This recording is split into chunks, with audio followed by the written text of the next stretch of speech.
n'ai qu'un désir, être près de toi et sentir tes bras. Au Père. Après sujet oyo, bongo ezala souci na yo te. Bongo ebanda kolanda yo. Deutéronome 28:8 tokotanga esalama. Deutéronome wana ezoloba boye, j'ordonnais aux bénédictions de se faire quoi? De vous suivre. Zamba akopesa mitindo bénédiction landa ye. Okomi kokima mbongo te mbongo na boye nanga te zamba lubina landa ozoda de boye okende boye mbongo ozonga boye mbongo zamba lubiki il va ordonner allez yo mbongo j'ordonne kende kanga ye mama soki oza na mbongo oza à l'aise zamba ete soko zangi mbongo talakaka mobulu bon tozo pendant na quelques versets avant tokota na verset clé na biso tu peux qui déjà bah quelques versets mercredi parce que tu bandaki déjà nani matin yango depuis mercredi. Alors le nous a verset Matthieu 18-19. Donc peut ces deux versets avant tous versets clés. Matthieu 18-19. Ezolobani. Matthieu 18-19. Je vous dis encore que si d'entre vous s'accordent sur la terre, vous allez na kati ya mokili yao. Zamba lubi ke soki mi balé, biso tout ça ebele, s'accorde tokani sur la terre pour demander une chose quelconque. Pour na kosenge eloko moko, eloko songolo. Zamba lubi eloko moko songolo. Et le leur sera accordé par mon Père qui est dans les cieux. Zamba ya zana lola akopesa yango. Amen. Zamba zolbanin. Je vous dis encore, zamba zolba ke si deux personnes, mais biso tozali ebela. Tozali plus d'une centaine peut-être, je ne sais pas quoi que les chiffres. Ce qui mi balé bayokane basangani ensemble basenge eloko pa nzambe nzambe na biso akopesa bango eza boite biso wa lero tolibike na la ngibongo biso nyoso to singi to tomboli lobo tolibike bon nzambe biso nyoso to lengi mbongo to lengi nzambe na sala nini apesa biso mbongo. Est-ce que Matthieu 18:9 ce que to sengi yango nzambe alibike akopesa biso eza boite yango na biso ndenge tozali awa na Mateo to bandi biso tozo senga nzambe tolibi nzambe biso nyoso lokola mutu moko nous nous accordons ndenge yo lubika soki batumi bale basangani basenge loke pa ya nzambe nzambe lubini vous demandez une chose quelconque n'importe quoi bokosenga ezala mbongo ezala ndako ezala nu après tout bongo déjà liboso parce que soko osana mbongo osana ndako boite osana mbongo osana voiture osana mbongo osana biloko nyonso biso tokotanga biloko nyonso tu wana te biso tokotanga kaka mbongo parce que soko osana mbongo osana nyonso eza boite yango wana biso tolobi ke zambe ndenge tosanganya awa totumbuli loboko biso nyonso likolo tolobi tolingi mbongo zambe wana akitisa misolo tozwa bambongo wana nde toza nango posa amen. Oh tobetele maboko nzambe aza malamu akopesa biso mbongo akopesa yango c'est Dieu là.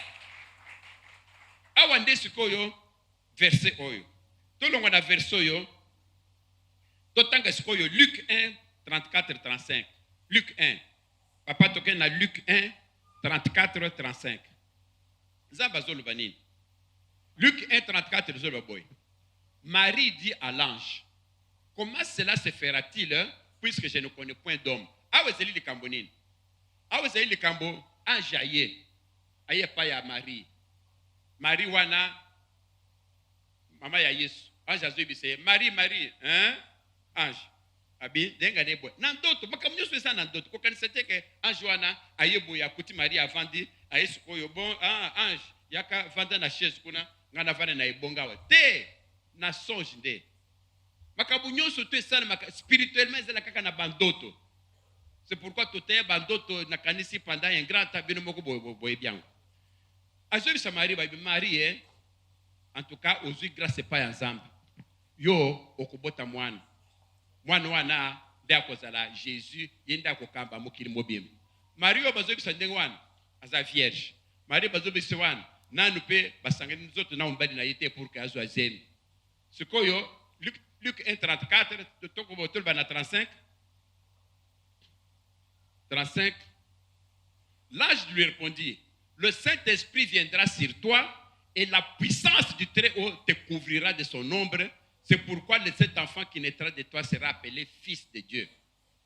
Awa sikoyo, ange aya ibisi Marie. Marie, yo okozazemi. Sima yo okozazemi, okobota mwana. Mwana anande akozala Jésus. Yenda akokoza mokili mobimba. Siko Marie azo ibisa yabi. Wani makamuni nozolba ange. Nga yawa nazali moseka. Nabi mibali te. Nakuya kozazemi yango ndenge nini. Ange aibisi habité. Ombre, la puissance du Très-Haut te couvrira de son ombre. Bozomona, oya kopesa ezemi zali nini? Puissance ya Yesu Christo, la puissance du Très-Haut. Puissance ya Yesu Christo ekoya ko couvrir ye yango de akozazemi. Pourquoi na vu verset oyo? Oda ko bise bino boy. Abiso to lubi ke non to kozwa mbongo. Mokwa mitu na teke bongongo na kozala na kanala nini. C'est pas ton problème. La puissance du Très-Haut va te couvrir. Ndengwa nde kozwa mbongo. Vous comprenez? Comme mitu na teke ngai pasteur ango pe azote abi na uzambongo ngai musala na salaka te ngai peut-être natanga te ngai peut-être mobali te ngai bongo sikoyo mbongo azoloba wana tozwa mbongo to bana ko voyager mbongo ngona kozwa ngo wapi. Ce n'est pas ton problème. Marie peut a posé question wana. Marie peut a posé question pas à Javi mais ngai na kozwa zemi ndenge nini mobali na ebite ngai na samosek. Ça, c'est pas ton problème. La puissance du Très-Haut va te couvrir au Kozambong, au Kozazemi. De la même manière, au comité naté, kengai na sala kate na kozandeng bongo ndengeni. Est-ce que ba sala kate bazaka bongo te? Oyebi mutu moko boya sala kate. Mais asambela na kate ya États-Unis. Asambela ka afandi ka boy azana bongo te boyo kanga mala. Azana bongo te. Amoni kaka batu nde kaka batu ba setsa ka babolo ana ba pese 2 francs. A pese 2 ba pièce o yamu, ba pièce o ne silawa. Bano ba bote misiko ba bité ba pièce zalaka. Ba pièce mo bozara ya monnaie ba pièce. Azu ba pièce wana atali yango pièce soki ya 1 franc. Akosomba ngo nini? Abombi yango kaka. Azo tambola boy, azo tambola ko boy. Akoma kaka boy amoni ndako ba o batu ba betaka loto na États-Unis. Bon. Comme kuna bakoko beta loto ya ta 1 franc. Nakende kubaka onka akuna. Ake kaka boye abwaki wana. Azui ba chiffre nenga balote zalaka wana. L'aide Babimi a gagné combien? 850 millions de dollars. Dans le but 850 millions de dollars. Yo kolote ke gambo bongo ngona kozongo ndengene. Bongo ndenga zimbongo. Zaba za capable la couper son bongo de 1000 façons. De 1000 façons, il y a 1000 façons. Ça, ce n'est pas ton problème. Le problème, c'est que au Sambeli, on dimi, au Fandi, au Seli. Et si, au Sambeli, on dimi, au Fandi, et Koki. Et Koki Ponayo. Et Koki Ponayo. Donc, bongo, au Kozongo, Nazala, il y a un Zambe, c'est à propre. Zamba Pesiope, au Koganye. Donc, version na Pesilango, Ponatina Wana. Kobitu Nate, oh, ndengeni ni nakozwa mbongo. Non, okozwa mbongo, okozwa na cadre musalo sasa okozwa mbongo. Oyebi tamoko boye. Na vandaki c'était il y a quelques mois, 6 ou 7 mois. Na pesa ka exemple lango mukolo moko awo. Na vandi mbongo ezate bandeko. Omoni soko zangi bongo omimona ko komi kaka. Bien te. Siko ngabe bandeko. Na fandi na bureau na fukwami na bi Seigneur j'ai besoin d'argent pour na kosala boye mwana boye na poto senga boye likamu boye naza besoin na mbongo siko naza na mbongo te mais na bi que yo à toi tout l'argent appartient papa kabelanga mbongo na kombo na Yesu Kristo sabi bongo amen na sali kaka prière wana siko yo le na bi sizambe kabelanga mbongo wana na bi te zamba kotindilanga ko moteli nini ngapo na ngai na sengi et puis na fandi. En tout cas, miracle. À peu près 2 heures après, ça allait 14 heures. Là, na sala qui prière wan. Vers 16 heures, na vendre boy. Téléphone est sonné.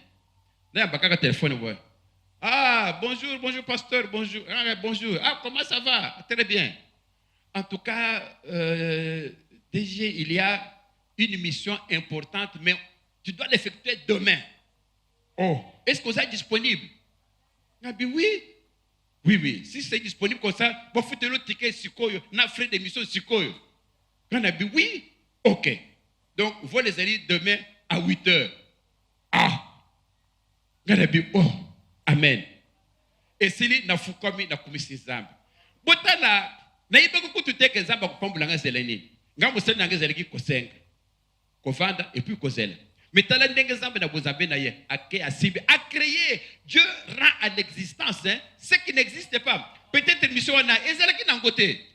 Et lo komo gote ezalaki. Le na senge zamba zamba tali, po zamba pambulaka na place muto asalaka. Tozo lango siko kana mingi te. Bala moko boye zamba asimi de quoi na a créé mission boum. Bala moko boye bon baselinga billet lobi na tengo wana tala ba frais de mission tala moi mission bon ngwana ba pesi et résoudre ce ko ba problème na selki na ngwana oui et ça s'embêter yo pelere ko senga ko lo bateke bon na sengi o komi ko so tambela boy bon peut-être nzamba ko pesa nga parti a moto o komi ko tambela boy ko peut-être mbongo ko koya peut-être o komi na ndam la fondre tiroir peut-être nzamba c'est pas ton problème. Ton problème est de prier, d'avoir la foi en Dieu. Zamba kosal.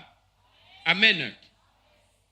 Tous aussi, quelques versets. Marc 10, 30. Avant tous un verset clé. Marc 10. Toujours introduire dans le pobo na makambo. Yambongo ndengezali. Marc 10, 30. Ok, na Marc 10, 30. Voilà. Marc 10, 30, les urbanines. Na moyenne et quel bosso. Bon, les urbanines. Pour le moment, vous ne recevez que le centuple présentement dans ce siècle. Des maisons, des frères, des sœurs, des mères, des enfants et des terres. Avec persécution et dans le siècle à venir, la vie éternelle. Awa, ezeli Jésus. Jésus a zo salanine. Jésus a zo kendeko. Azu déjà ba apôtre ne ba salinaye. Azu bango bazot. Asa ko récolter, azali ko asa azo ki ba disciple na ye 12 et comme les lois même bango wa basambile pa boy lobi na bonga be bango ba telme pa boy lobi la ba be bango kaka ndengo wana azo me bango na baba bonde na bangwana Marc 10:30 sikoyo tala bazotu na Jésus sikoyo Jésus lo banana fandana no wana yo Jésus fandana no wana Jésus a fand sikoyo ba disciple ba telme ba poser mutu na ba me yo ngana zelaki pêcheur ozingai oya zelaki mo sadi impôt ozuye oya banoko docteur ozuye o to landa yo siko tozo landa yo me tozo nini ngana tiki basi na bana ye atiki musala na ye siko tozo landa yo me tozo nini to landa kaka pam bobo tozo nini botala sikoyo Jésus azobisa bango boy abi mutuni na bino za yiwana soki bolandingai leloyo awa na mokili awa vous aurez des maisons dans ce siècle ici. Les recevoir au centre présentement, c'est-à-dire les lots. Oya kolanda Yesu. Azouze présent il a qui présent il a qui quoi non? Présentement, oya zo landangai, oya kolanda Yesu, oya kolanda gai. À cause de présentement les lots, à cause de dans ce siècle, psycho, à cause des maisons, à cause des frères, à cause de ma soeur, ma mère, ma enfant, à cause de ma terre, na biloko nyon surtout. Avec des persécutions. Et dans le siècle à venir, à cause de la vie éternelle. C'est-à-dire, ça ne veut pas dire que ce qu'on l'a dit, au Kendalola. Ça ne veut pas dire qu'il y a liboso dans le siècle présent. Avant, d'abord, au cause de la maison, au cause de la terre, au cause de la biloko, à on a ça mukiliao. Si mandé, les na yo, au cause de la vie éternelle. Mais ça, c'est intelligent. Zaba ko ibise muteke no yaka na kimobole na yo aba na ko na kisoyo vie éternelle. D'abord il faut vivre bien. Tout le banane. Ce qui yo sangi bongo à transport ozana maluku. Yo ko comme ko sambelao. Mais bongo c'est important. Bongo c'est important. Ce qui muta sangi voiture.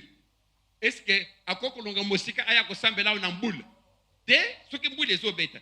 Moyo ya église ezatabi Mbadi, vous les obéta, les moyens de l'église est. Mais ce que vous avez une voiture, les remboulés kobeta.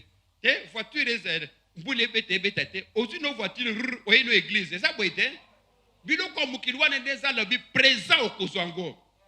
Maintenant donc vie ya éternel wana nzambe alobi biso mpe tolingi yango, mais nzambe alobi ke avant kuna tozwa nano ya awa présentement ya sikoyo tozwa bandako. Tozwa bandako, fo tozwa bandako, tozwa batere, tozwa mbongo, tozwa misolo, tozwa yango ebele. Soki tozwa yango sikoyo nde tobandi ko wana ozwi deja bandako bambongo biloko nyonso to bakonte na banke etondi, sikoyo ovandi bon Jésus sikoyo je suis bien bon, sikoyo toloba nano la vie éternelle eza ndenge nini. Mais lero wana deja osole otondi bana bavandi kuna bazolia basosison oza na kopo no ya milk ya nido wana ofandi osomeli bien wana esiko ofandi bon. Maintenant parlons de la vie éternelle.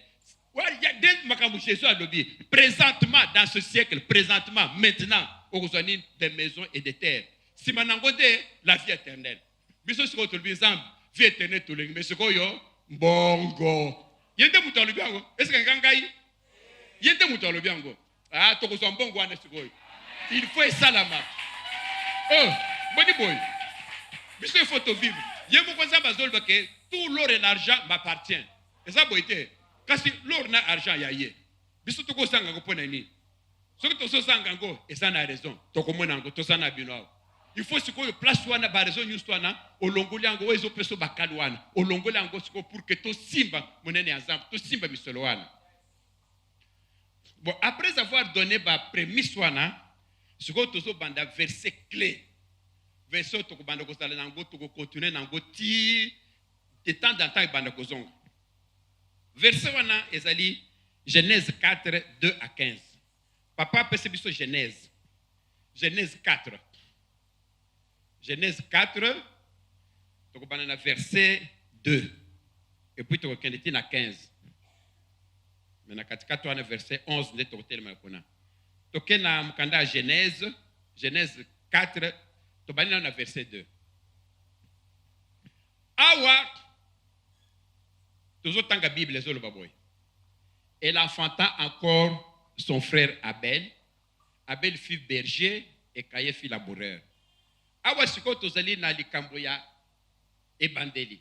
Adam na Eve. Adam na Eve basangani nzoto. Bible les olo bake Adam aboti Caïn mwana liboso. Sima elle enfanta son frère ayekobota encore Abel.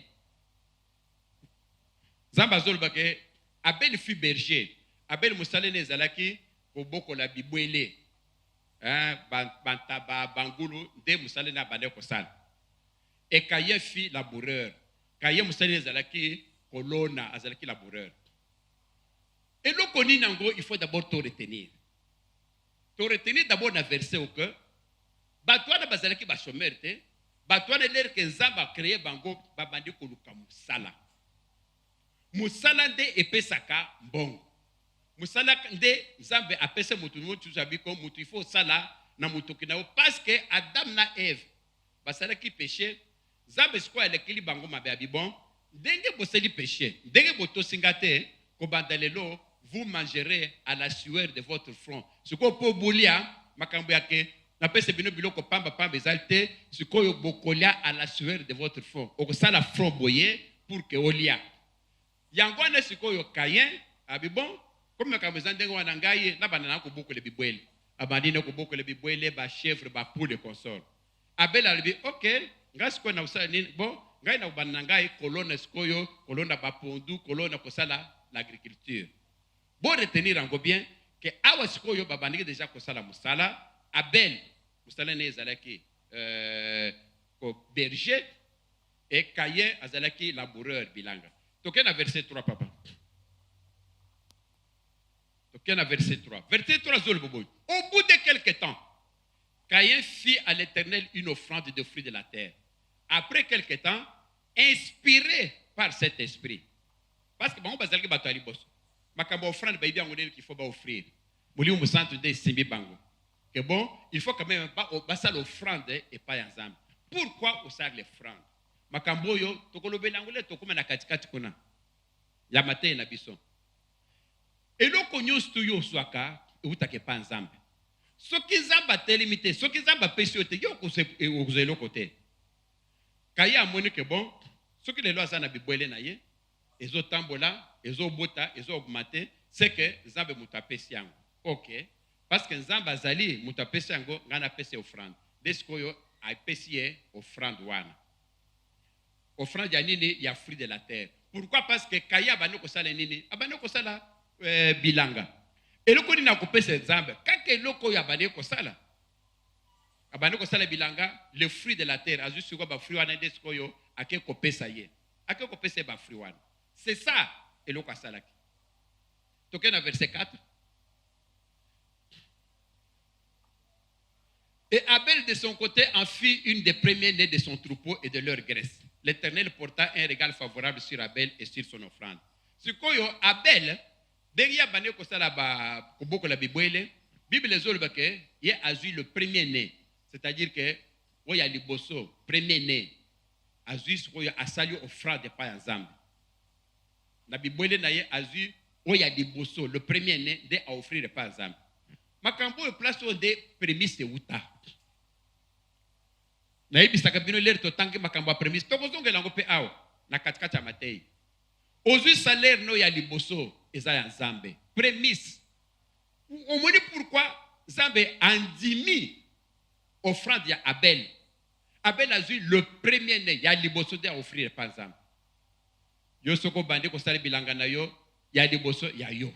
Nzambe desima.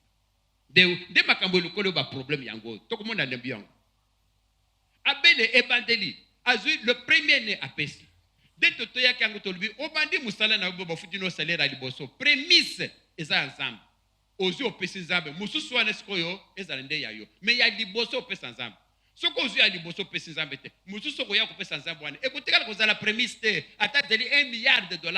Est-ce que Nzambe a besoin de $1 milliard? Nzambe a besoin du premier salaire. Abel a eu le premier salaire à Pessi. Dès ce qu'on a sali nini, balbi que Nzambe porta un regard favorable. C'est-à-dire que l'air a sali offrande wana. A sala ngo siko milinge bandi kumata moni mulinga ya Abel tie pa Nzambe. Et là qu'est-ce que Nzambe andimi offrande wana. Oyo Kayin asalaki l'air milinge bandi amoni milinga et que nango pa Nzambe te zunguli wana et bebi nango ke pa Nzambe te. Amoni moninga ya Abel pas Nzambe. De bazobe que Nzambe il porta un regard favorable, c'est-à-dire Nzambe andimi a sepeli na offrande ya Abel. Aboy kondima offrande ya Kayin. Toke la verset 5. Verset 5. Je préfère boyo kakambala parce que yango est ko guider matin na biso tokosala nango. Mais il ne porta pas un regard favorable sur Kayin, c'est-à-dire Nzambe a sepeli ki na oya Kayin te. Kayin fut irrité et son visage fut abattu. Kayin atali Zambazolba qui fut irrité et son visage fut abattu. Bamoni kanda bamoni vraiment il a changé. Verset 6. Genèse 4:6. Et l'Éternel dit à Kayin, l'air Nzamba moni Kayin dengewana. Nzamba nda boy kondima nini offrande na ye. C'est quoi Nzamba zobisa Kayin? Pourquoi es-tu irrité? Papa Kayin, pour nani nos sécurités, pour nani nos bébés c'est longi boy. Et pourquoi ton visage est-il abattu? Pourquoi il longi na yo comme boyé? Ok na 7. Genèse 7. Certainement, boyo kanzamba. Si tu agis bien, tu révéleras ton visage. Au moni Kayin, soko sali malamu, oko visage ne ko changer, oko zana isengo. Et si tu agis mal, soko sali mabe, le péché se couche à ta porte. Ndego comme ko sala ndengwana, azomona péché eza pembeni na yo. C'est-à-dire Satan, péché c'est Satan. Satan aza pembeni na yo. Et ses désirs se portent vers toi. Désir ya Satan na siko zelike à côté la yo. Mais toi domine sur lui. Mais yo Kayin konande makambu Satan wana te. Bomoni Nzambe. Nzamba teli déjà moni que Kayin nazomona figure no échanger. Na moni obebi c'est long. Si tu agis bien, ce qu'on s'est dit malam, bandela, au moins au peseri biloko a bien te, yango nandimi angote, mais changer, ça le biloko a bien, muninga pe ko matena kozwa. Ce qu'on s'est dit bon côté, keba, na moni Satan asa pe bene na yo. Ses désirs se portent tout toi. Satan sikoyo adiga kota na kati na yo, abebi sa yo sala mabe. Mais Nzambe pas zo bisa Kayin boabi, domine sur lui. L'air Satan koya koyi bisayo attaque boma bele kobomate domine. Zamba déjà assez à mon intention. Zamba so mon que le péché coûte à sa porte et ses désirs, il y en a des désirs, il y a Satan, il y a péché, qui dit péché dit Satan. Ces désirs se portent vers toi. Désir il y a Satan et zo ya pas na yo. Mais yo Caïn domine, pour dominer les années, c'est-à-dire que ceux qui désirent wana zo ya ça la belle boye loba ah te na ko bomande ko nagate na boy o dominer na désir wana. Voilà ce que Dieu a dit à Caïn. À Kébissi déjà. Toquez dans verset 8. Toquez dans verset 8. Verset 8 est le but. Cependant, Caïn adressa la parole à son frère Abel. Caïn a eu Abel. Mais comme ils étaient dans les champs, comme Bazaleki, Bangomi Bale, Nabilanga, Caïn se jeta sur son frère Abel et le tua. Botal, parce que Bangomi Bale, Nabilanga, Caïn, vous avez déjà le que Satan, Azak Oya Wano comporté, regarde, Pepa Nayo, Oyo qu'elle a été dominé pour lui. Mais Caïn, Ayoki Angote, comme Bazaleki Bangomi Bale, Nabilanga, Caïn a sauté Abel, Ayoki et le tua, abomi Abel. Token à 9. Token à verset 9. L'Éternel dit à Caïn, Zambe a moné à Ekobisa Caïn. Caïn, où est ton frère Abel? Caïn, de Kono Azawab. Ce koyo, Caïn, il répondit, je ne sais pas, naïbité. Suis-je le gardien de mon frère? Est-ce que Nganda n'a sentinelle, il y a frère Nangaï? Impoli moko ya kusakanate. Impoli ango, même envers Mukeli naye. C'est ça Satan, Caïn. Oh, tu n'as pas est-ce que Ngana a place à Zali? Est-ce que Ngana Zali gardien naye? Zokande, est-ce que Zamba iba kite? Alibaki, atali. Au moins, il m'a kabosali, au boumi ye pamba. Naibi sekiyo, que péché, ezali pembeni na yo, mais domine yang. Makamuna ni sale, au boumi ndepona yo. Tokena 10. Et Dieu dit, qu'as-tu fait? Osalinini, kayo osalinini. La voix du sang de ton frère crie de la terre jusqu'à moi. Les robomiye, makila na ye etangi, makila na wane et crier kobanda mabele ti jusqu'à moi. Makila elobaka. Balobinini, la voix du sang. Makila elobaka. C'est pourquoi en tout cas babomi utwana banda kofi azomona donc makila wane ezo makila gangaka. Makila elobaka.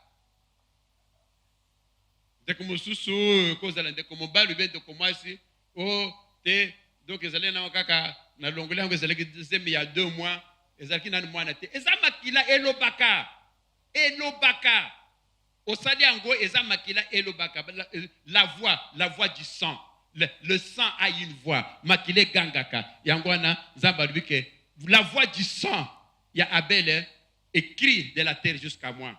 Kobandawana makiloana egangi zambe babomi ngai makiloana egangi. Tokena 11. Alors oezeli parmi les versets clés boyoka sikoyo zamba lubine maintenant sikoyo zambe azo répondre na Caïn oya alboge ke naibi place na nazalite makile ganga alubi maintenant tu seras maudit de la terre qui a ouvert sa bouche pour recevoir de la main le sang de ton frère. Maintenant, Caïn, sikoyo, tu seras maudit de la terre. Ozeli maudit wapi de la terre. Babele salinini et funguli monokonango pour recevoir le sang de ton frère. Mabele funguli monoko et recevoir sang yandekonayo. Nazo telma nanwana. Mboya liboso na verset oyo. Ezali très important. Que maintenant tu seras maudit. Ça signifie quoi? Ça signifie que avant Zamba lobelo koyo. Avant azalaki béni, n'est-ce pas? Abandeki kolona ko bibwele ne bana kende liboso abande pona bibwele pona Abel ye Caïn abandeki kolona biloko azo récolter biloko ebele azali ko évoluer malam. Mais à partir du moment où Zambé quoi le bien maintenant, c'est-à-dire tozali na 11h10. C'est-à-dire que Les ezalaki na 11h09. Kayen azalaki bien, makamunezo kene liboso, tout était bien. À Colonna, 1 kilo ya masango a récolté 100 kilos. Aloni 1 kilo a récolté 100 kilos. Wanda c'était avant, c'est-à-dire na 11h09 minutes. Ce qu'on a dit, maintenant, tu seras maudit de la terre. Ce qu'on à partir d'un moment, 10h10, tu seras maudit de quoi? De la terre. C'est-à-dire, à partir d'un moment où denga bandeki kolona 1 kilo, azozwa 100 kilos. Si à partir du moment où l'électrique la colonne 1 kilo, à cause de sous 100 kilos, c'est pourquoi azali maudit. Donc, dans verset 12, quand tu cultiveras la terre, c'est quoi les ambassadeurs banir? Bota les la future. L'air c'est quoi au colonna. Mais les bossons bandeki colonna. C'est quoi les ambassadeurs qui quand tu cultiveras la terre, il ne te donnera plus sa richesse. Tu seras errant et vagabond sur la terre. C'est-à-dire que avant, abandeki colonna, abandeki kozwa richesse, nous se bandeki na malam. Ce qu'on a besoin de que à partir de maintenant, quand tu cultiveras lorsqu'on colonne les sources sikoyo, dengo bane colonne liboso, il ne te donnera plus sa richesse. Ma belle oyo, et qu'on peut sortir sur richesse dans côté. Liboso zolo na 1 kilo, ozo 100 kilos ya masango. Bilo que zom fou, que zo fou. Sikoyo banda lelo richesse wana okozango c'est-à-dire au colonna mais okozali sur richesse. Parlons, c'est quoi la richesse? Et nous, quoi, parce que après ça, après les Cambodge, Kaya, Tikalaki, Abalaki, Abanaï ko vivre, Abanaï ko vivre nanine, na bana, Abanaï ko bokla bango nini, kaka na agriculture, Abanaï ko sal. Mende, azalaki na richesse te. Richesse bazo est définie dans le nini. Richesse, gana sale économie. Richesse, définition d'angélie, accumulation de la richesse, accumulation des revenus plutôt. Et la question est, les autres teka biloko nengo teka. Aujourd'hui, bénéfice à $100. Au début, bon, la bénéfice à $100 oyo, na juste $50 na le, 50 mususu na tchepembe, na économie. Lobi mususu ndengo wan o 50 pembe. Après 10 ans, $50, $50, au tchaka pembe, peut-être que comme $100,000. Et ça, c'est ça la richesse. Richesse donc les alim surplus. Il y a oyo au suite oyo koche pembeni. Entre temps ozo vivre parce que pour continuer pour ça la musalawana.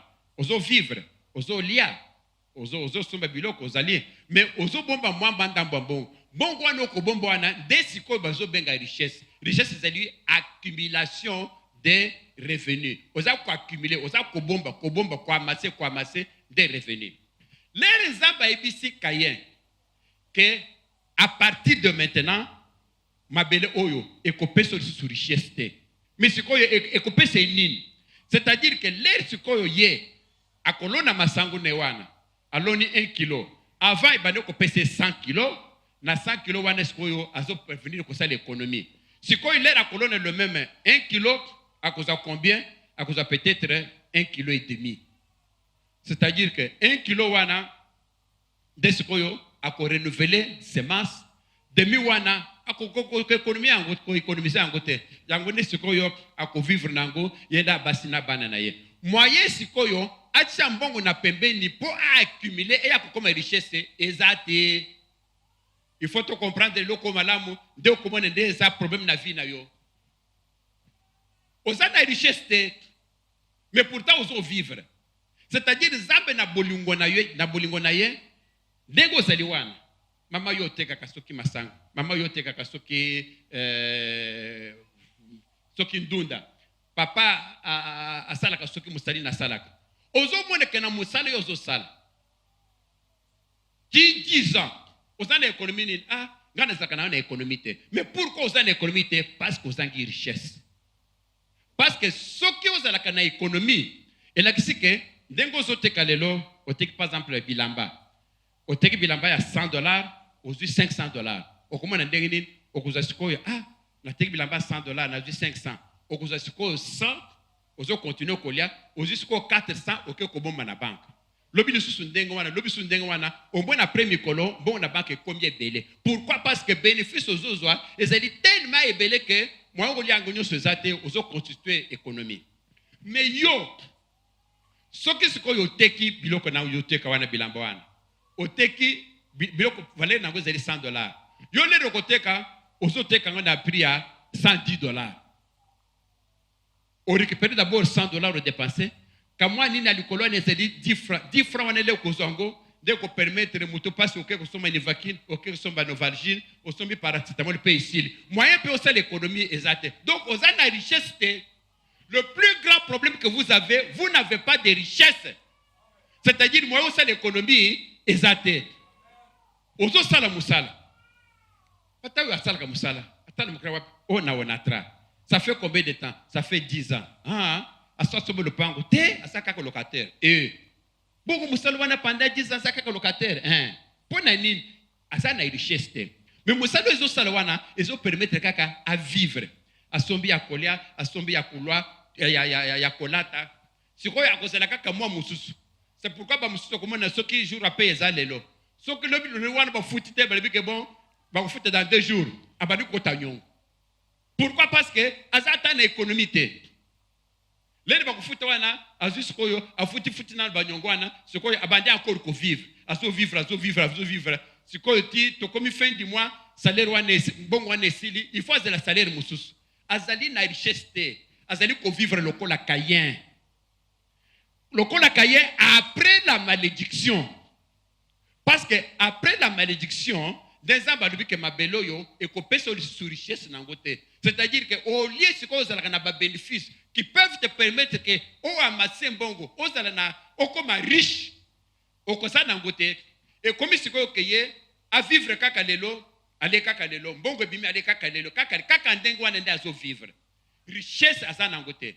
Bato bozo kalelo que baza ba riche, baza bato basali ba amasser revenu, c'est-à-dire ba accumuler revenu, c'est-à-dire que babande ko zo bon bazoli amuke bongo zeli tellement belé bache pembeni lelo achaki $1000 lobi $1000 qui au moins après 15 ans azali na combien azali na $500,000 do moni muto akei asombi le pango mais asombi le pango dengini parce que azala ki na richesse. Pourquoi azaki richesse les rabanda ki kosala musala na ye abande ko bénéfice tellement mingi que azakolia mosusu azo bomba bongo ba bomba kawana. C'est ça la richesse. Zamba lubina Caïn ke yo ko bandalelo mabele oyo e ko peso lisusu richesse. C'est-à-dire ko kolore na mabele oyo okozakaka yo kolia pamba parce que c'est le moyen nanga ko vivre au lieu sabana na yo mais ebele pour ko constituer richesse ozana ngote. Et c'est ça votre vie. Tu vis comme Caïn. Tout ce que tu as c'est pour vivre. Ce que na tunia ou mais nana nga ata na économie. Ah, gana économie. C'est pourquoi comme on a gadelo ce qui n'a tegité na koliate. Mais c'est pas normal. Et ça boité. Oh, mikolo balubi ville morte batu bakotekate. Bandeko, ngai na zalaka ce qui n'a tegité na koliate. Ndenge nini.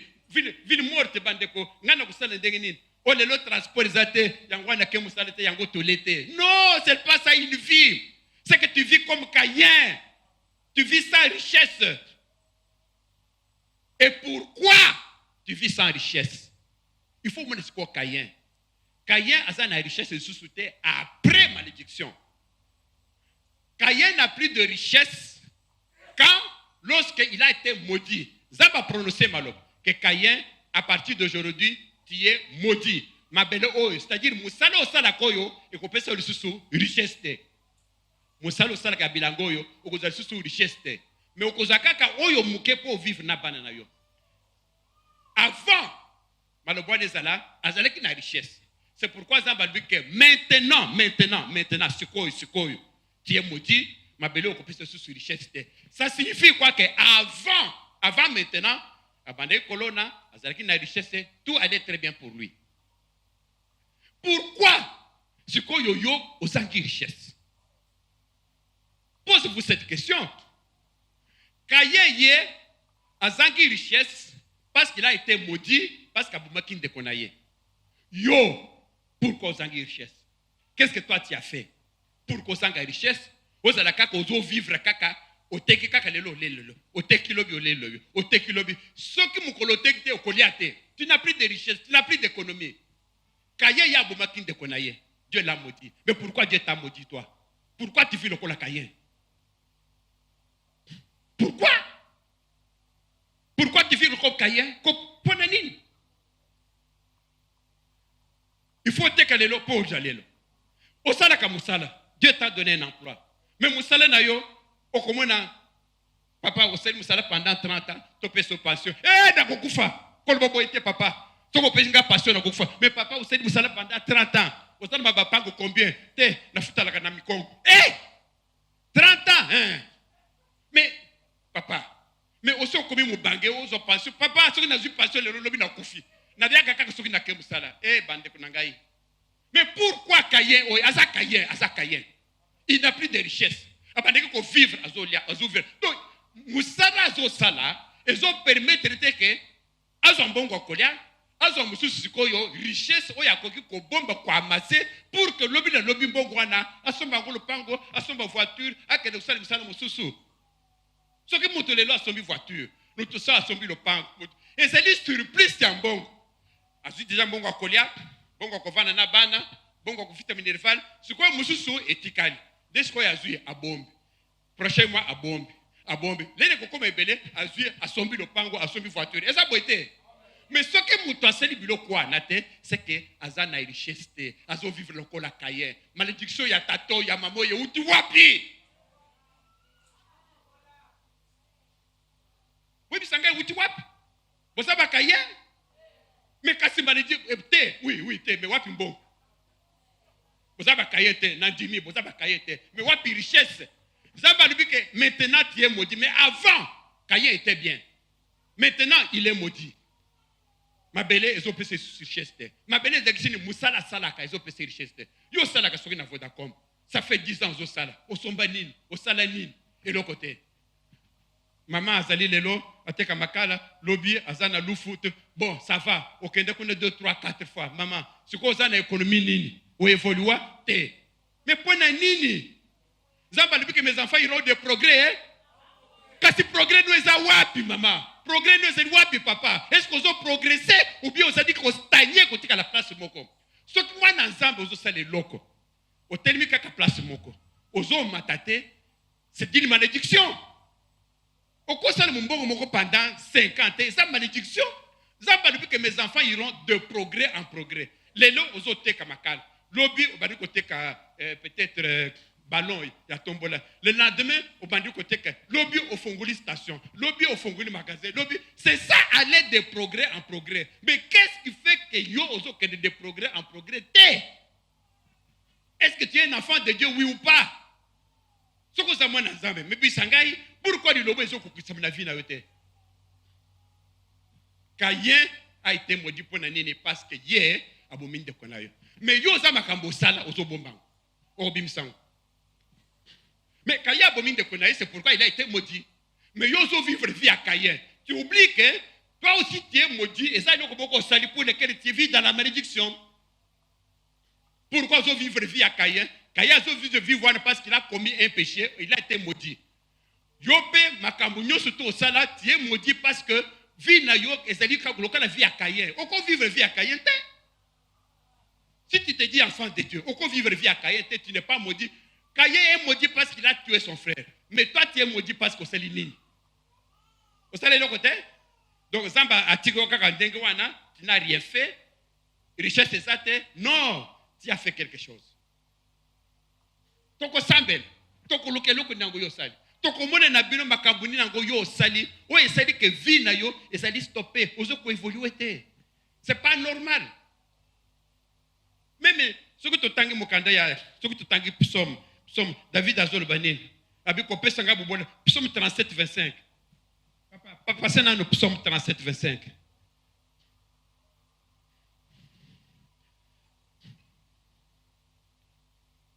Au commun psaume 37 25.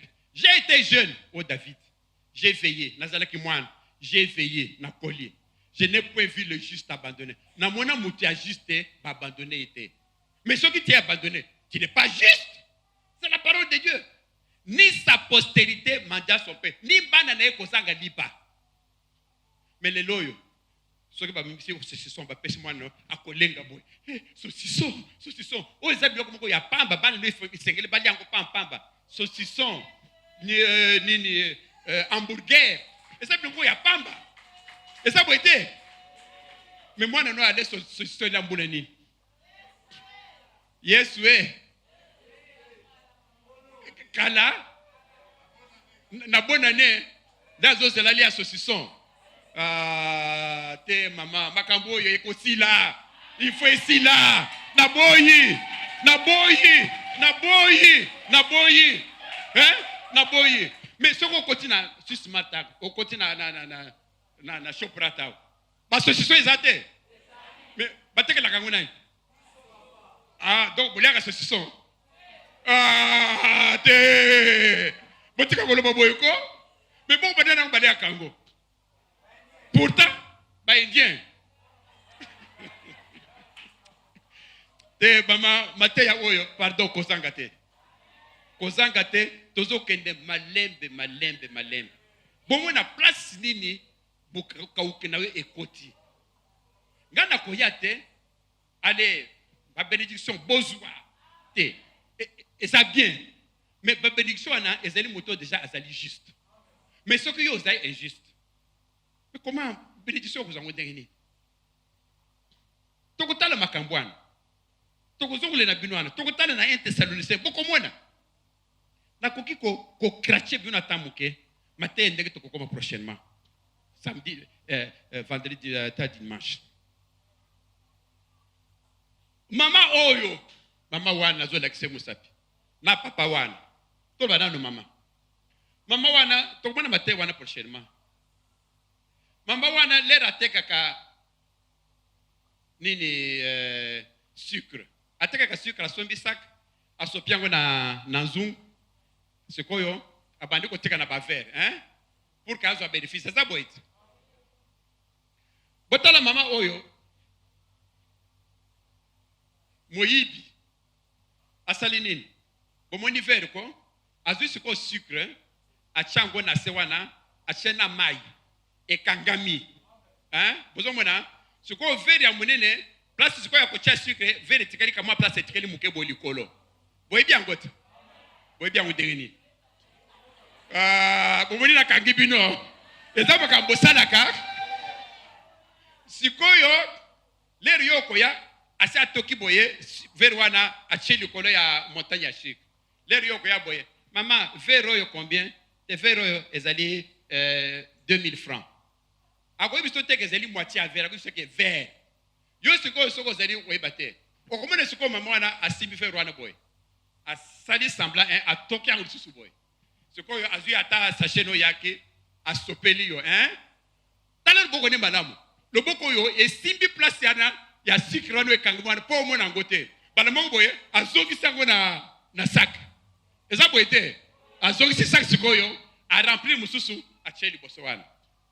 Mama oyo nde afandi yako. Zambe pambolanga ye, Zambe nazoteka ba sucre, Zambe nazokeni liboso te, Zambe ngape na bi mama bénédiction zwa. Zobdi pamboli zwa. Te! Ngana kubise mama di kambo eza na verre ya sucre. Kendo longo lango, kendo pikole sucre ane bima. C'est ça. Nakokende pa ete pona nini? Parce que tokopona bino makambo yo. Lere mama wana koza sucre wana mwandambo wana akena una ndako. Akomi na ndako akoti umbai na bana abandi siko ko sele sucre wana. Mama osimbi sucre mo kebo te na sombi verre. Oyo verre te ya solo un. Yakana na verre na biso. Bazisiko verre wana. Lesiko bakotala boye batie boye bamonike bimi dam. Mama wana kolobani na papa Nzambe na ngai pona nini basali nga boye. Akoloba boye te. Nzambe akoyoka te. Nzambe siko place akoyoka. Nzambe atali. Abi mama Charlotte kambonini bande kona sombi cycle na kanisa zavere zo kanisa ndambo Nzambe na ngai pona nini boye. Nzambe siko atali nana ngo atekile boye. Nzambe atali boye amoni ezali mama Marie. Oh mama Marie zo kanto seli mwana nanga boye. Nzambe akotika ye. lokola yo toloba nani ngana yo mama bien dengo saliwana ozana mwana na dak mwana bimi abi mama na uti classe nazo kanzala fufuno wana ezana no musika naza pesa nga 100 francs na kene ko somba lipa wana kwe na kolia na tanda fufebel ozi 100 francs au pesier mwana no toloba ya 10 ans ake wana kokota ba mama bazoteka ba mapa azui 100 francs a pesa or na mapa wana kozeli ba mapa ya 100 ya 150 za mwa munene ya 200 pesa li mwa munene ezaka boyiti siko ler mwana ke ya 50 dollars ya 50 francs pesa mwana ke siko na 100 francs lera pesi mama wana atali amune ko mazali mwana aibite mama azui siko lipo ya 50 ya mwa muke apesiye mwana pe aibite mwana zongi na ndako lesko mwana uzonga na ndako mama tarabi mina pesi ko 100 francs na sombi lipo ya 100 francs te wezeli ya 50 francs mama ko fanda na ibiyo ozili puto kangili puta boyo o chai boy akomona ngai pesa ngadi papa kwa pesa di papa osombe pa nani mama oya pembe wana oya muluba wana tokei o telemi inde okay wana ti okome mama oui donde mutetekele mwana lipa mais na pesa ko 100 francs o lipa 50 ete mama ye moko ka muto azwaki ngana pesa ke ti azwaki le razoko wana oyebisa ki eteke oyezali ya 50 francs ozuli pa obwaki angwana ozu ya 100 francs okamati mwana loboko tozonga inde ozongi na ndako opesi mwana lipa mwana alwani kolia oseli ndenge wana paza mwana na yote otelemi te bongo nzamba lola leli bakokoso na sucre yo ye na ndako fandi ocha boye munike bon bakosinga na sucre na kanisa ke zeli vert zo kanisa de ndambo zamba lola yo zeli mwana zambe te zamba kotkotela yote mais lera kokotela yo aukende pa mama ya sucre akolba yo mama sucre yo ja okona mutu ba yo okende liboso te tekaka ka sucre to komuna place okende malédiction ku nini na musala salaka denge ka yazo ki malédiction na musala salaka de la terre albitero e ko peso sur richesse te parce que terre yo de musala salaka yo mama oteka ka sucre na yo e ko peso richesse te o ko teka sucre te 20 ans o ko so ta enkate amen bon moni place malédiction na bino utaka bo sala ka micronyos bino bo vandi nyeti to sana bino to ko tele Matei sili to tele ko na le to sambel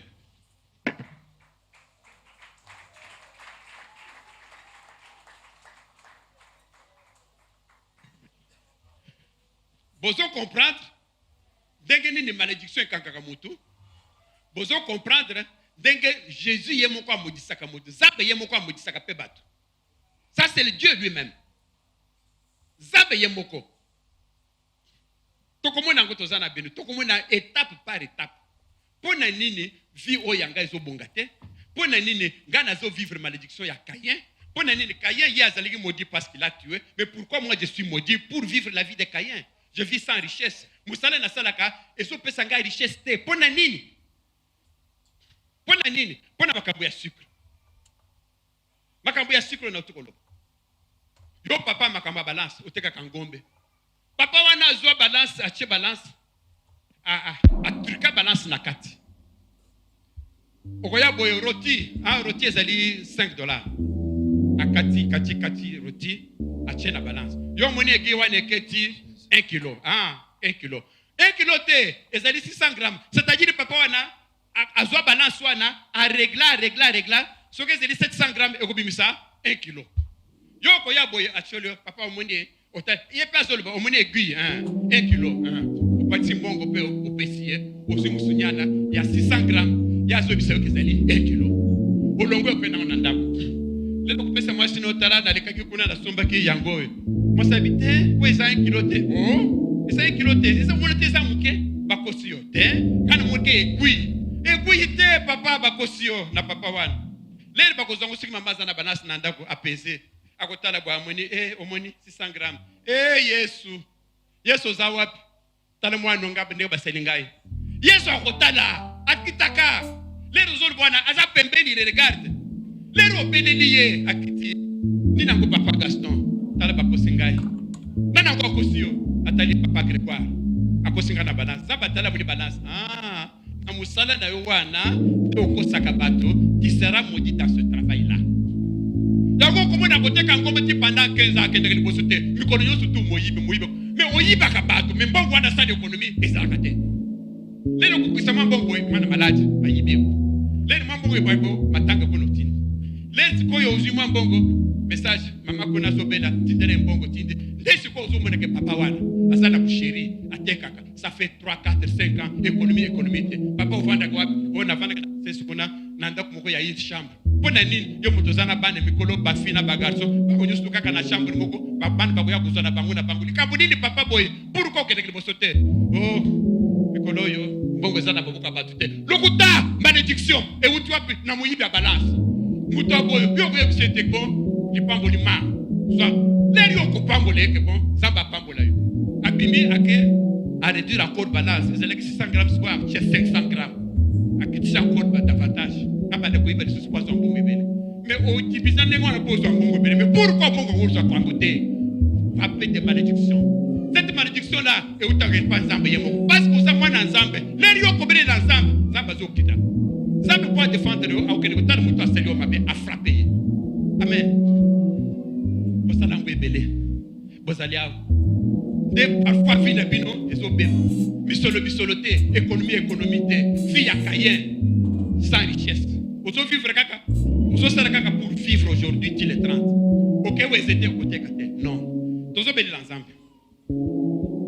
zambe tozo beli la wana zambe ya mawa yeb zambe te zambe je suis voleur naïba mingi naïba yo trop yango ni skezo kangela nga vie bible zolo botokomona bino ke ne devez rien à personne mengai na salama be bazo continuer pour salama be wana susté zambe pardon limsangai oyo nyonso to na salama be papa limsangai c'est pourquoi à la fin il y a prière donc il y a pour ça la offrande il y a réparation yo salama be wana lelo sakina kisangani oyiba mutumbongo otekele na balance na lukuta wana otekele biloko mabe na verre ya sikura na otekele biloko okosaye oko réparer ndenge la meilleure réparation il y a kozongisa il faut remettre yo kenda kisangani moto ali so kufa usani c'est pourquoi to sala offrande ya réparation après un mois à peu près to ko pesa zambe mabenyo sur la sali offrande nango je répare na sala mabemingi vi na ngefungo ya misolo na ka okipe mingi na komisa valeur parce que na zana mbongo te zambe ba to nyuso tu na yiba zambe na ko réparer yo kelanga mawa zambe wana c'est votre Dieu akolimisa yo toko sambe toko senga zambe yo kabiso mawa yo kanga mawa na sala mingi na yiba mingi j'ai pas le fait mais papa nemi sama sumna gawana yango ne mususu kangelinga fi nazoke de liboso te misolo te papa limbi sangai ezali mawa ezali mbawa mingi faut ko te il faut ko fukama biso nso ko fukama parce qu'il faut ko bondela au salade zambe mingi to supplier zambe ayoka leo mabe osali ndezo kangelo vi oyo vraiment to fukama biso nso to bondela zamba yoka mawa yango de kangi bizepsia misolo ezate pona nini parce que osala mabe na balance osala mabe na nini na loso lokola mama moko na wana na gambela mama wana sali mapondu pondo yo bazwaka papa tikana papa muke azu pondo aniki ba pondo batekaka déjà basiba niki ko botala mama oyo oli ateka pondo pamba ayokozwa na ba makasa ya manga aniki angopi pour que ça lebele azo tokela bato na pondo na makasa kwanga Jésus na ngai pona nini boye pour toi azo mbongo betale fi ya mama oyo azu mbongo est-ce que azu mbongo est-ce que akeli boso te malédiction à malédiction azo teka pondo yo komuna pondo zo kande asangisi na makasa ya manga okolia boye okuzana diarrhée pona nini yo mutopesi mbongo na yo osomba biloko ko peso diarrhée lera ko bela diarrhée wana zo bele lanzabe na ngai pona nini boye ngana ke ko somba pondo metale biloko batekeli ngai nzambo wana kotala nani yango asali boye mama Justine pona nini osali boye zaba ko frapper na mbongo ne wana akokufa tokosenga nzambe mawa nzambe alimbisa yo moko na moko asuplie nzambe abondela nzambe tosala mabe mingi toyiba mingi me nzambe afongola biso bikuke tosimba mbongo na maboko soki mbongo te tokovivre ndenge nini tosambeli na kombo na Yesu Kristo.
Bisanga mawana nzambe.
Tokoko telema, to continuer dans le somme na biso. To telema to continuer zambe ali biso. O to sali zambe. Zamba libisa to ko réparer azali zambe. Ça c'est pas de no bavandi. Mutu moko quelque part azako tanga kaka kombo na ye. Pourquoi? Parce que de quoi ça qui mabe. De quoi ça qui mabe. Aux ensemble limbisa. Ce qu'on trouve ça la deuxième intention pour na koloboboye. Tobi que malédiction monsieur sur musolo et utakana misisa. To tanga kina bino awa le to prêcher sur les alliances n'a pas malédiction. Que quoi que ça la misolo bateka. To kotel me la paix, to kopeli la moto. Ce qui les locaux sanga ya mbonga na zanzango. Est-ce que tata nanga teka, mama nanga teka, na alliance basala te tokata alliance wana. Zele no fungwama. Makamba famille za makambo ko makasi to mona kyango, le to aussi cette étape to kozongela encore to kotanga to ya ko yekola ko prêcher sur les malédictions familiales, Eza makambo ebele papa. Oyazo kanga vina wana ko kanisa za voisin te. Ekoza la papa na yo abota yo, mama na yo oya abota yo. Okondimate ozwake lokola musantu. Ekoza leleki na wana, grand frère na wana. Yo ndimaka to mona ke kaka musantu. Zokande yenda zo bloquer vina yo, malédiction familiale. Toko zongela ngo, toko briser ngo. Ozali mwana nzambe, okende liboso. Toko beli le sikoyo moto par 3 fois. Kokata balien. Ce qui vient moko boye. Et outi na musisa zali nini place yo uta. Papa ateka, mama ateka, bila kelima be salama, ke na famille yo neboloka yo bamfio baba na te bamfio ba bazwa misolote, ba limita yo. Yango ne vino zo kadiri bosote. Ezaka ka muke soko zui $100 de suka. Suka $100 wana. Okusana $100 nini? Toka okusomba ndako okusala nini? Ba limita yo keye. Denga ba limita kaka ye. Zamba dit que toi, on vous a sur richesse, à limiter ye. À boy, on vous a richesse, mais on vous a qu'à vivre. Parce que Dieu parlait de la richesse. C'est-à-dire qu'on vous a bon, il y a pour ça l'économie. Mais bon, il y a pour ça qu'il y a, il y a qu'à oloni, aussi bilo ko bo oli ayo na bana na beaucoup faté. Et si wana oloni de ce bon oloni te kokufa. Voilà limitation. Pas limiter kayen à cause de la richesse. Ce qui peut payer les yeux au salaire richesse, tu es limité à cause d'un bon ébélité. Mais pourtant, pourquoi au cours de bon côté au salaire économie, le lobby, au sommet local, ce qu'on a dans une chambre, aux attendants à 2 chambres, à 3 chambres pour évoluer, pas limiter à vie. Nana angwa salaire le cambaboy, nani. Donc payer la moto, ce qui lien moko ezali, ce qui est loko moko ezali, on a empêcher, on a limiter vie na yo. Ah feu! Oui, na colère, vraiment na colère, na kanda, c'est pas normal. Yami balé, feu! Oui, Yami sato, na makolo, na maboko, motifo ekita, alliance, oh yezo limité yo, oh yezo sala ke yo ke libosote, et yamba boto, feu! Yesu.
Quand on a la dernière requête, to sambeli, to sengi bolimbi sizamba kitse biso makabu to sali amabe, to buki balia nyonso tu oyo ekoko za kwa péché biso to kende liboso. Siko to senga Nzambe apambola biso. Azan Nzambe na mawa. To dimika yo biso mawa. Siko to sambeli to senga Nzambe. Nzambe ya lobi na liloba na yeke tout l'or et l'argent m'appartient. Bongo na palate yo surtout ya ye. Parce que zeli papa na biso. Parce que limbisi biso. Apambola biso. Apesi biso biso loana. Nzambe ya lobi ke l'argent répond à tout. C'est-à-dire que ce qu'on a en bongo, on a la nyo surtout. On a la caméra, on a la foufou, on a des poteaux, on a mandapu, donc l'argent répond à tout.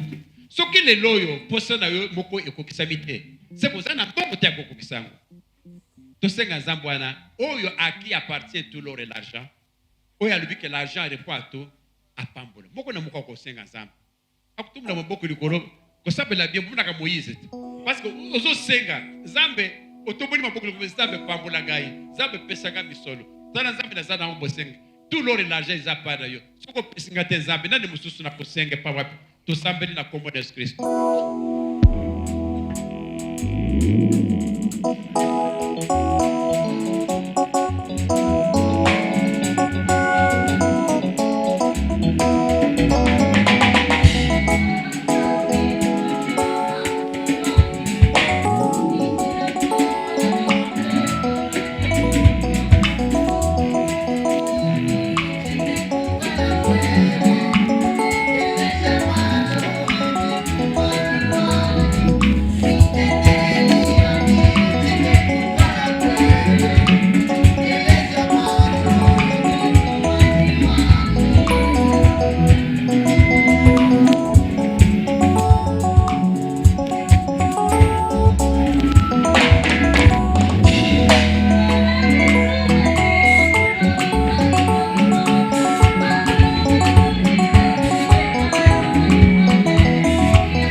Merci. Alléluia. Alléluia. Lokumo ezongela yo. Amen. Amen. Est-ce qu'on peut acclamer Jésus?